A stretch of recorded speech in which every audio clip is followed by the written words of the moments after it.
लो जनाब असी हुण जान डे हाँ एक डेरे की तरफ।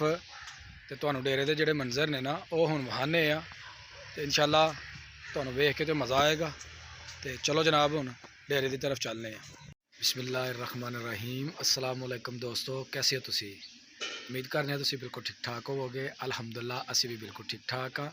और साड़ी अल्लाह के दुआ है कि सानू वेखण वाले जिथे भी रहंदे ने हमेशा हसदे मुस्करांदे रहन। और ऐसे नेक दुआ और उम्मीद के नाल असी अपनी अज की वीडियो का आगाज़ करने हैं। तो असी जनाब घरों फाइनली निकल चुके हैं और तुसी वेख सकते हो कि मौसम जिहड़ा वे वो बड़ा खूबसूरत है। ठंडा ठंडा मौसम है, बदल छाए हुए ने और कदे कणियां लै जांदियां ने कदे बंद हो जांदियां ने। तो असी जनाब हुण अपनी वीडियो का आगाज़ करने और तुहानू बाहर खेतों की सैर करवाने, मुख्तलिफ जगह की सैर करवाने। उम्मीद करांगे तुहानू वीडियो जिहड़ी ना जरूर पसंद आएगी। चलो जनाब चलने, लैट्स गो। लो जी असी हुण पहला चैक करांगे कि मोटरसाइकिल दे विच ऑयल किन्ना करे जी। माशाअल्लाह मोटरसाइकिल दे विच काफ़ी जनाब पेट्रोल है। इंशाअल्लाह इहदे नाल काफ़ी टाइम जिहड़ा ना स्पेंड हो जाएगा। ए जनाब तुसी वेख सकते हो ए तुहानू सामने जिहड़ा बोर्ड नज़र आन डिया वे ए तकरीबन बहुत ही पुराना है और इहदी तारीख जिहड़ी दसी जाती है तकरीबन 150 साल पुरानी इहदी तारीख है।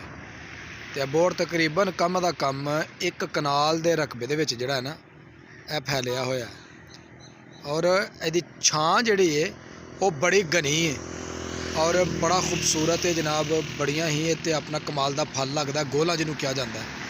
और लोग ये बोर्ड भी जोड़े ने ना वो कुछ नुस्खियां वास्ते लैके तो जाते हैं। यह जनाब वो बोर्ड है जोड़ा तुहानू असी विखा रहे हैं। यह जनाब तुसी वेख सकते हो यह साढ़े करीब एक टाउन बन रहा है जिसका नाम है मुमताज़ टाउन। तो यह जनाब बड़ी तेज़ी के नाल इत्थे कम जोड़ा ना वो जारी हो सारी है और बड़ा खूबसूरत जनाब टाउन जोड़ा ना बनाया जा रहा है। हर तरह के अंदर सहूलतां ने, स्ट्रीट लाइट्स ने, खुले कुशादा जड़े ने जनाब वो रस्ते ने और बड़ा ही डिसेंट जड़ा जनाब टाउन जड़ा ना बन रहा है। 5 मरले 10 मरले कनाल के प्लाट जड़े ने, रिहायशी प्लाट, कमर्शियल प्लाट जड़े ने ना वो इत्थे जनाब दिते जाने ने। और ये जी सहूलतां ने वो ने मस्जिद, स्कूल, कॉलेज और पुरअमन माहौल है जनाब। आइडियल लोकेशन है। सामने जनाब जी तुहानू फसल नज़र आ रही है ना यह मटर की फसल है और तकरीबन 1 एकड़ के उपर जड़ा ना लोगों ने मटर लगाया हुआ है। और ये कुछ चीज़ों के उपर ना छापर चढ़ाया ताकि वह महफूज रहन। और ये नज़र जड़ा आन दिया तुहानू यह वे जनाब अमरूद का बाग। तुसी वेख सकते हो सामने देहातां दा खूबसूरत मंजर जनाब। यह जनाब देहात का खूबसूरत मंजर। तो देहात की तुहानू सामने मस्जिद जी है नज़र आन रही है। बड़ी खूबसूरत मस्जिद बनाई है पिंड वाले जनाब। और इस साइड तो जनाब पिंड का जोड़ा ना कब्रस्तान है और कब्रस्तान भी जोड़ा ना काफ़ी वसी रकबे के कब्रस्तान के नाल ही उन्हें जनाब नमाज जनाजा वास्ते और ईद की नमाज वास्ते उन्हें मकान बनाए हुए हैं। हाँ चोई साहब की हाल है? किधर जान डे हो? की लैन? की लैन? ओ की? अच्छा बुफर, बुफर लैन जान डे। तो की करने ने बुफर? केड़े? ओ कौन सिंगा? नहीं मैनू नहीं पता सिंगे दा। होर फिर चलो फिर लैके आओ तो सानू भी दसना जे, ठीक है?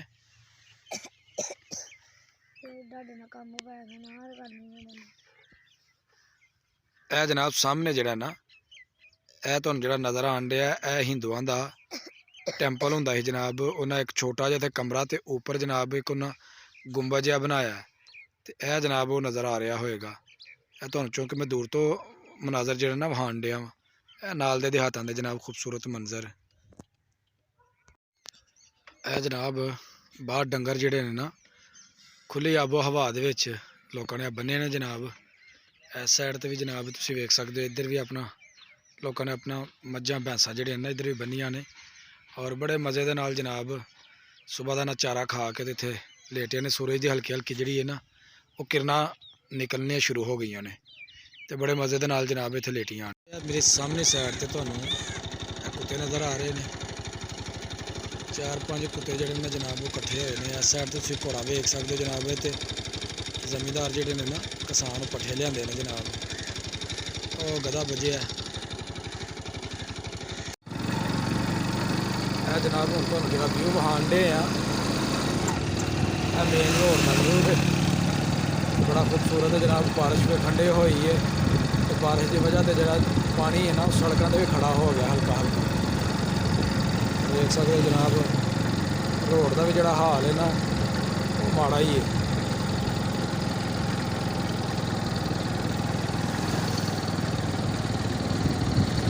अलहमदुलिल्लाह साडा रोड जड़ा ना इस साइड तो जनाब बनना शुरू हो गया। तो तुसीं वेख सकते हो कि इधरों खुदाई की हुई है और मट्टी जी है ना वो जनाब पुट्टी है और रेत जी ना पाई जान रही है।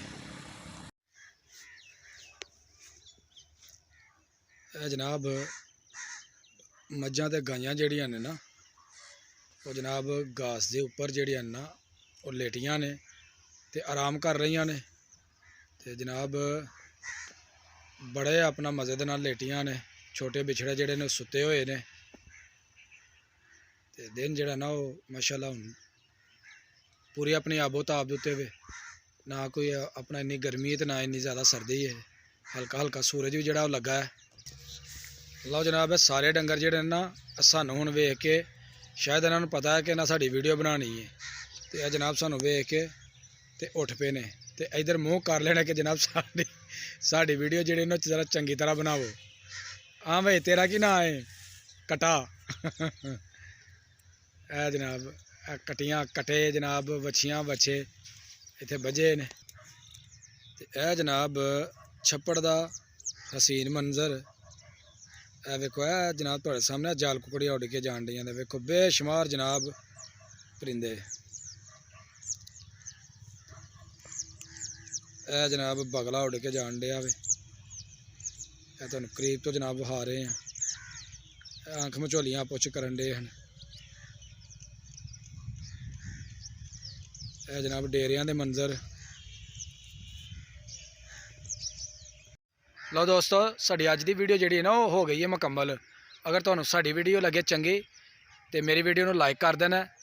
तो जोड़े दोस्त मेरी वीडियो नूं नहीं वेख रहे ने वो मेरे चैनल नूं भी सबसक्राइब कर दिओ ताकि अगले जिहड़ी वीडियो है ना उन्हां दा नोटिफिकेशन तुहानूं बर वक्त मिलता रहे। तो हुण जनाब सानूं दो इजाज़त। अल्लाह हाफिज़।